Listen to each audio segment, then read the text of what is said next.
Леп ја колку што знам нема во моментот. А состојбата не ја оправдува, мислам, од било кој аспект, и било на производителите, било за граѓаните. Леп и вода и струја мора да има. Тоа треба да си размислат и граѓаните да си побараат, а истовремено и соодветните институции кои што сега функционираат во денешно време во Што треба да направи, например, владата и останативе институции во ваква состојба, според вас како граѓани? во смисол за да почне да се произведе леп. Па знам јас сум повозрастен човек, секогаш било со декрет тоа. Не може другчие никаков начин, ако сакаш да владееш, мораш и некојаш и да затегнеш и со декрет да направиш. И па после ќе се видиме кој е крив понатаму. Има институции кои што треба тоа.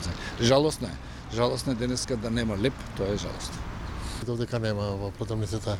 Не, така. Треба ли да се прави некоја психолошка состојба или Треба владата да донесе мерки, не само да го замрни цената на лебо, бидејќи овие испадна многу лакоми производителите и треба владата да донесе одлуки како и во другите земји да производителите на леб мора да произведат 30% од ефтиниот леб за луѓето да има. Тоа претпоставам мислите на Србија. Да, така сум чул, не знам во која држава точно, меѓутоа треба тоа. И Албанија исто. Албанија како ги замрзна цените, 6-7% инфлација, кај на 17% инфлација. И мислам дека таа мерка треба да ја преземе владата, мислам треба да ги заштити потрошувачите.